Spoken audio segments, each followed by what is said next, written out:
Welcome back to another exciting episode of Bazaar Bytes. Sunil ji, एक personal query आपसे आज पूछना चाहता हूँ। 2 साल पहले मैंने एक शेयर लिया था, लिया नहीं था एक्चुअली, सोचा था, मन में लिया था, सामने स्क्रीन पे नहीं ले पाया।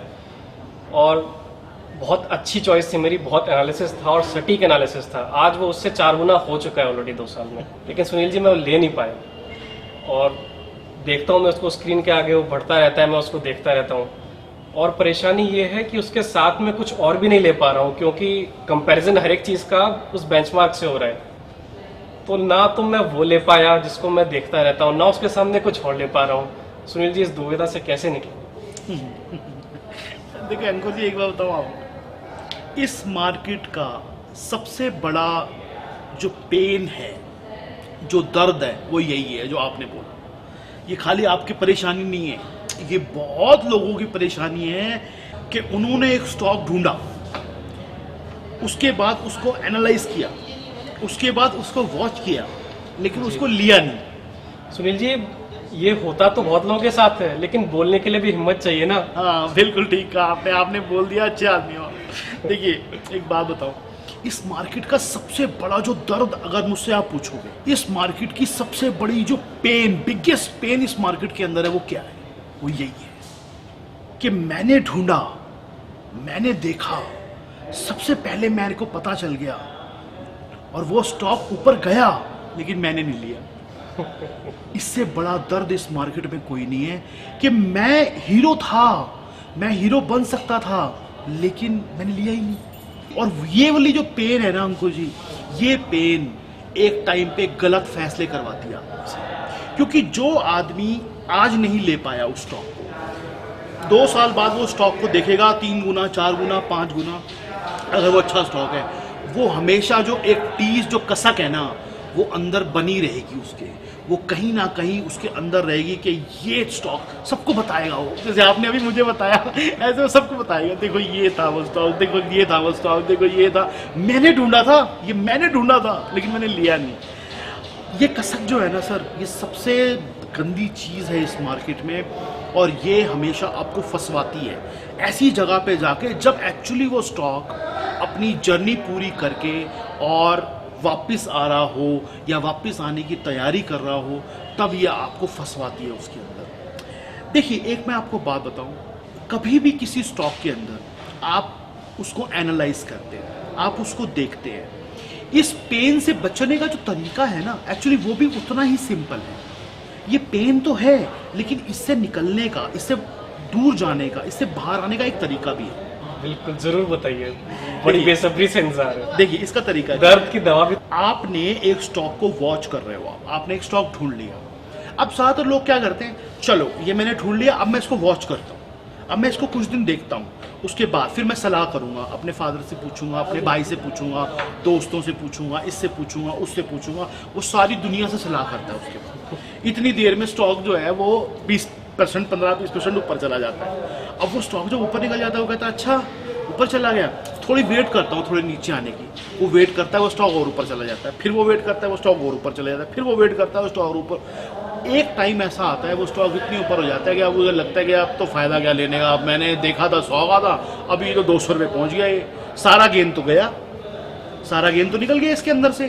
तो सारा गेन निकल गया तो अब मुझे लेने का क्या फायदा इसको?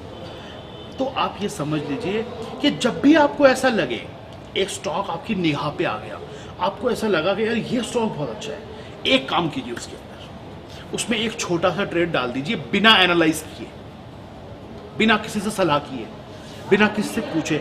आपके मन में लग रहा है कि ये स्टॉक अच्छा है, आपने हल्की फुल्की एनालिसिस कर ली है, छोटी क्वांटिटी ले लीजिए उसकी। आप अगर उस स्टॉक के अंदर 1000 शेयर लेना चाहते हैं, 100 ले लीजिए। अच्छा, छोड़ दीजिए, 100 में आपका कुछ जाएगा नहीं। अगर आप 1000 लेने की इच्छा थी आपकी, लेकिन आप 1000 नहीं लिए आपने, आप 100 ले लीजिए। केवल 5-10% क्वांटिटी उठाएंगे, आप 5% आप क्वांटिटी उसमें से उठा लीजिए। आप 5% क्वांटिटी उठा के आपका जाना तो कुछ है नहीं, लेकिन आपकी जो पेन है ना, उसका इलाज हो जाएगा। अब वो स्टॉक अगर 10-15% ऊपर निकल भी गया तो आपको ये लगेगा चलो कुछ तो है मेरे पास। हाँ। वो जो छोटी क्वांटिटी होती है ना, उस क्वांटिटी के अंदर हमारी जो लेफ्ट आउट वाली जो फीलिंग है, एक्चुअली उसका इलाज है। जब आप बिल्कुल नहीं लिया आपने और थोड़ा लिया, उसके अंदर थोड़े लिए के अंदर भी होता है चलो मेरे पास कुछ तो है, ऐसा कुछ तो तो नहीं है, है कि बिल्कुल पूरा नहीं है। मुनाफा नहीं, लेकिन कुछ इसलिए तो मैंने हम कमाया। लोगों को ये राय देते हैं कि जब भी आप किसी स्टॉक के अंदर चाहते हो आप उसको लेना, लेकिन अभी आप वेट कर रहे हो, अभी आप कह रहे हो मैं थोड़ी देखूंगा सिचुएशन ठीक हो जाए। कई बार ऐसा होता है किसी स्टॉक में कोई न्यूज़ आई हुई है खराब, और आपको लग रहा है ये स्टॉक में न्यूज़ जो आई है खराब, इसकी वजह से नीचे तो आ गया है, लेकिन ये टेम्परेरी है, ऊपर चला जाएगा। लेकिन फिर भी आप कहते हो मैं वॉच करता हूँ। वॉच करने के पीरियड में भी थोड़ा ले लीजिए, क्योंकि अगर वो गलती से ऊपर निकल गया तो आप पछताओगे कि यार मैंने देखा था उस दिन लिया ही नहीं है, तो ये तो ऊपर चला गया सारा शेयर। कई बार होता है लोगों का शेयर 1000 का शेयर 500 रुपये में मिल रहा है, वो कहते हैं चलो इसको वॉच करते हैं, और वॉच करते करते वो 700 हो जाता है, फिर वो ले नहीं पाते, फिर छूट लगता है जाता है। थोड़ा सा और नीचे आ जाए, फिर उसके अगली बार बाद जरूर लूंगा। उसको दोबारा 1000 हो जाता है, कहते हैं ओ हो ये तो मैंने देखा था, मैंने तो लिया ही नहीं। इसका इलाज है कुछ क्वांटिटी लीजिए, छोटी क्वांटिटी। छोटी क्वांटिटी आपको लॉस बड़ा नहीं दे पाएगी, एक तो अगर वो बाई चांस नीचे भी आ गया दोबारा नहीं दे पाएगी। दूसरा, आपकी वो लेफ्ट आउट फीलिंग का इलाज है, आपको नहीं लगेगा कि हाँ मैं छूट गया, मुझसे सब कुछ रह गया। बाद में उसको ऐड करना, उस क्वांटिटी को बढ़ाना आसान है, लेकिन बिल्कुल एक भी शेयर नहीं है आपके पास, तो उस पेन का इलाज इस दुनिया में सबसे मुश्किल काम है। वो पेन आपको हमेशा गलत फैसले कराएगा बाद में, और हमेशा आपको डर लगता रहेगा कि अब मैं दूसरा स्टॉक ना लूं, ले लूं, क्या करूं क्या ना करूं, हमेशा दिल रहेगा ये नीचे आ जाए ना। ये आप देखिए, गर्लफ्रेंड बॉयफ्रेंड होते हैं ना, जिस लड़की ने धोखा दिया है ना, उसी लड़की से ही शादी करूंगा मैं तो। दूसरी जितनी मर्जी अच्छी आ जाए, सुंदर, पसंद ही नहीं आती कभी भी, वही वही चाहिए अब तो, क्योंकि इसी से मिला है पेन, तो मुझे सॉल्यूशन भी इसी से ही मिलेगा। ये प्रॉब्लम ना ह्यूमन साइकोलॉजी की प्रॉब्लम है, कि ये है दर्द देने वाला। हमारे पास कई बार लोग आते हैं, कह रहे सर मैंने वो देखो सुजलॉन लिया हुआ, वो इतना गिर गया, तो अब मैं क्या करूं। तो मैं उससे कहता हूं आप इनको बेचो, जितने आपको पैसे मिले उससे ये वाला एक पर्टिकुलर स्टॉक है ये ले लो, आपके पैसे पूरे हो जाएंगे। क्यों सर नहीं, लेकिन सुजलॉन तो चला जाएगा ना। तो मतलब सुजलॉन का दर्द तो सुजलॉन से निकालना है क्या, किसी दूसरे से निकाल लो। मकसद पैसे पूरे करने हैं कि सुजलॉन से पैसे पूरे करने हैं। ऐसा एटीट्यूड मार्केट में नहीं चलता, ना होना चाहिए। आपकी अगर एक गर्लफ्रेंड भाग गई है, मतलब एक स्टॉक अगर आपके साथ भाग गया, छोड़ दो उसको, जाने दो, दूसरी आएगी कोई। यहाँ तो रोज आती है कोई ना कोई, किसी और में आ जाओ, कोई और गाड़ी आएगी उसके अंदर चढ़ जाओ, वो भी ऊपर जा रही है उसी रास्ते पे ऊपर। 2 महीने लेट पहुंच जाओगे, लेकिन पहुंच जाओगे। लेकिन अगर आप वेट करते रहे कि वो जो गाड़ी निकली थी जिस दिन वो वापस आएगी उस दिन मैं लूंगा, लेकिन जरा वो वापस आ रही है, अब वो ऊपर नहीं जा रही, अब आप फिर फंसोगे उसके अंदर। पहले आप ऊपर जाते ले नहीं पाए, अब नीचे उतरते लोगे उसको आप, अब फिर फंस जाओगे उसके अंदर। बहुत स्टॉकों में आप देखो ऐसा ही होता है। ट्रेंड एक बार चेंज हो जाता है, हाँ। उसके बाद हमें लगता है कि अब सही है मौका, थोड़ा सा करेक्शन आ गया है, और पता चलता है वो करेक्शन नहीं है, वो एक साइकिल, किसी एक मीडियम टर्म की या किसी एक टाइम फ्रेम की, वो साइकिल ही चेंज साइकिल ही चेंज हो गई है। 100 रुपए का स्टॉक चलता हुआ 1000 रुपए तक पहुंच जाएगा और आप ले नहीं पाए। अब आप 1000 रुपए से जैसे वो 800 रुपए आएगा ना, आप कहोगे अब ले लेना चाहिए, क्योंकि अब तो ये स्टॉक अच्छा है, 200 correction पे मिल रहा है, हाँ, सस्ता मिल पहले रहा है। 100 का स्टॉक 200 में आपने नहीं लिया कि महंगा है, अब आप 800 में उसी स्टॉक को लोगे, क्योंकि वो दर्द है ना जो सर वो निकल रहा है बाहर। और 1000 रुपए के भाव देख 1000 के भाव देख लिए, अब आपको 800 में सस्ता लग रहा है, कल 200 में महंगा लग रहा था। यही एक्चुअली ह्यूमन साइकोलॉजी है।